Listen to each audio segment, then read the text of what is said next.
Hello বন্ধুরা, তোমরা কেমন আছো? আজকের আমি তোমাদের ফিউচার ইনডিফিনাইট এবং ফিউচার কন্টিনিউয়াস টেন্সটা করাবো।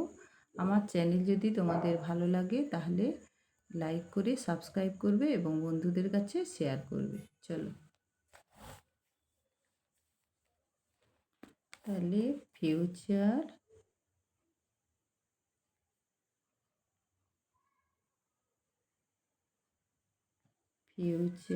Indefinite tense, INDEFINITE, future indefinite tense. তাহলে ফিউচার মানে ভবিষ্যৎকাল, আমরা জানি। তাহলে ভবিষ্যৎকালে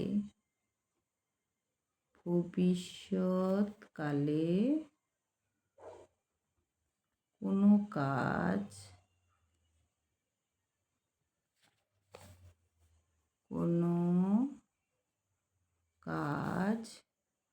হইবে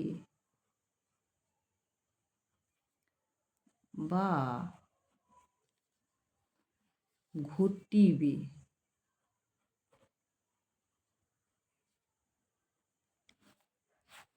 ভবিষ্যৎকালে কোনো কাজ হইবে বা ঘটিবে, এইরূপ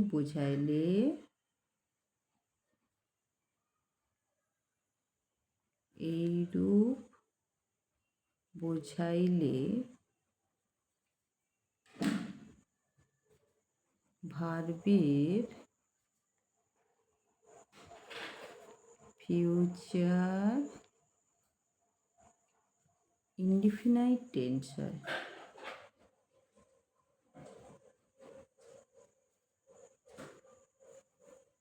ফিউচার ইনডিফিনাইট টেন্স হয়। তাহলে কি বলছে? ভবিষ্যৎকালে কোনো কাজ হইবে বা ঘটিবে, এইরূপ বোঝাইলে ভার্বের ফিউচার ইনডিফিনাইট টেন্স হয়। এবার বোঝার সহজ উপায়, কিভাবে বুঝবো যে এটা ফিউচার ইনডিফিনাইট টেন্স?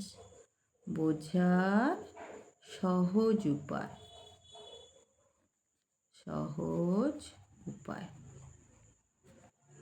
বোঝার সহজ উপায়। তাহলে কি? বাংলা ক্রিয়াপদের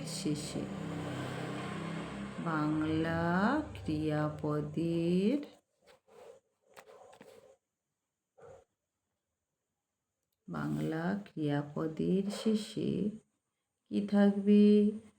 ব, বে ইত্যাদি যোগ থাকবে। তাহলে কি বলেছে? বোঝার সহজ উপায়ে কি বলেছে না, বাংলা ক্রিয়াপদের শেষে ব, বে ইত্যাদি যোগ থাকবে। আচ্ছা, এবার গঠন প্রণালী। তাহলে কিভাবে গঠন করব, তৈরি করব কিভাবে সেন্টেন্সটা? গঠন প্রণালী। তাহলে গঠন প্রণালীটা কি হবে? প্রথমে সাবজেক্ট বসবে,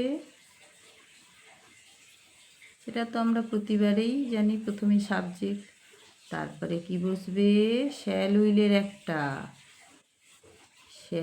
অথবা উইলের একটা বসবে, কর্তা অনুযায়ী বসবে। শ্যাল উইলের একটা বসবে। এবার V1টা বসবে।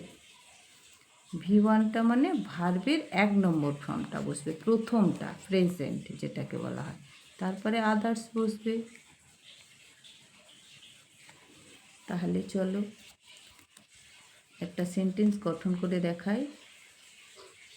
রমা বাজারে যাইবে। তাহলে রমা বাজারে যাইবে। তাহলে প্রথমে এখানে কি বলেছে? সাবজেক্ট। তাহলে সাবজেক্টটাকে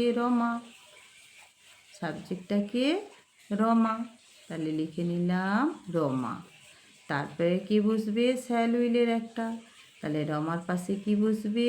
উইল। হি উইল বা সি উইল, তাহলে রমা উইল। এবার কি বসবে, ভার্বের 1 নম্বর ফর্মটা। ভার্বের এখানে কি প্রথমে সাবজেক্ট বসালাম, তারপরে এখানে শ্যাল উইলের মধ্যে একটা বসালাম। এবার যাওয়া, যাওয়া ইংরেজি কি না গো, তাহলে প্রথমটাই বসবে গো। বাজারে, তাহলে বাজারে টু মার্কেট, তাহলে এখানে বে যোগ আছে, বে আছে বলে এটা ফিউচার ইনডিফিনাইট টেন্স, এখানে বলেই দিয়েছে বে থাকলে ইত্যাদি থাকলে বিন। তাহলে Rama will go to market, Rama বাজারে যাইবে। এবার future continuous tense,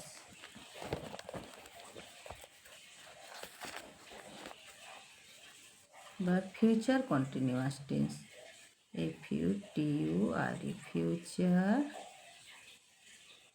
continuous tense,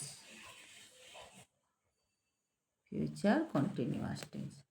তাহলে এটাও ভবিষ্যৎকালে, ফিউচার মানে ভবিষ্যৎকাল, আমরা জানি ভবিষ্যৎকালে কোনো কাজ হইতে থাকবে, হইতে থাকিবে, চলিতে থাকিবে, চলিতে থাকিবে, বা ঘটিতে থাকিবে, ঘটিতে থাকিবে, এইরূপ বোঝাইলে, এইরূপ বোঝাইলে, এইরূপ বোঝাইলে ভার্বের, ভার্বের ফিউচার, ফিউচার কন্টিনিউয়াস টেন্স হয়, কন্টিনিউয়াস টেন্স হয়। তাহলে এখানে, এখানে হচ্ছে কি তাহলে থাকবে, বোঝার সহজ উপায়টা আর লিখলাম না, এখানে বলে দিচ্ছি। বোঝার সহজ উপায় থাকবে যে কাজটা হইতে থাকবে, চলিতে থাকবে বা ঘটিতে থাকবে, ক্রিয়াপদের শেষে এইরকম যোগ থাকবে, থাকলে বুঝে নিতে হবে এটা, এই যে এই কথাগুলো থাকবে, হইতে থাকিবে, ঘটিতে থাকিবে, চলিতে থাকিবে, এই রকম বোঝাইলে ভার্বের ফিউচার কন্টিনিউয়াস টেন্স হয়। তাহলে গঠন প্রণালী, গঠন প্রণালী, গঠন প্রণালী। তাহলে গঠন প্রণালীতে প্রথমে সাবজেক্ট বসবে, তারপরে বসবে শ্যাল বি বা উইল বি, শ্যাল বি বা উইল বির একটা বসবে, তারপরে কি বসবে, শ্যাল বি বা উইল বির একটা বসবে, তারপরে ভার্বের V1 বসবে, তার সঙ্গে যোগ হবে ING, তারপরে হবে আদার্স। চলো তাহলে একটা গঠন করে দেখাই।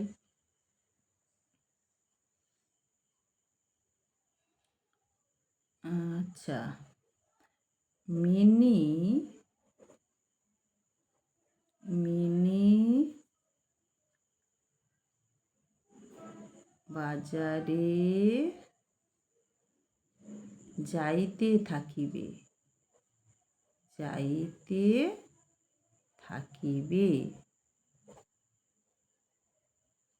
তাহলে এখানে যাইতে থাকিবে আছে, তাহলে এটা ফিউচার কন্টিনিউয়াস টেন্স। তাহলে করি, তাহলে প্রথমে সাবজেক্ট বসবে মিনি, মিনি বসালাম, তারপরে কি বলেছে শ্যাল বি উইল বি একটা, তাহলে mini will be, mini will be, তারপরে কি বলেছে V1, তাহলে যাওয়া ইংরেজি কি গো। তাহলে গোটা লিখলাম, তার সঙ্গে কি বলেছে আইএনজি, তাহলে গোয়িং। বাজারে, তারপরে আদার্স, তার বাজারে টু মার্কেট, টু মার্কেট। তাহলে হয়ে গেল mini will be going to market. তাহলে প্রথমে মিনি বসালাম, তারপরে বলেছি শ্যাল বি বা উইল বি এর একটা, যেহেতু এটা ফিউচার কন্টিনিউয়াস টেন্সে সবসময় তোমাদের মনে রাখতে হবে ক্রিয়ার শেষে আইএনজি যোগ হবে। এটা যে কোনো কন্টিনিউয়াস টেন্স হতে পারে, present continuous tense, past continuous tense, যে কোনো কন্টিনিউয়াস টেন্সে ক্রিয়ার সঙ্গে আইএনজি যোগ হবেই। তাহলে এখানে মিনি বাজারে যাইতে থাকবে, mini will be going to market. আমার চ্যানেল যদি তোমাদের ভালো লাগে তাহলে চ্যানেলটি লাইক করে সাবস্ক্রাইব করবে এবং বন্ধুদের কাছে শেয়ার করবে। Good night.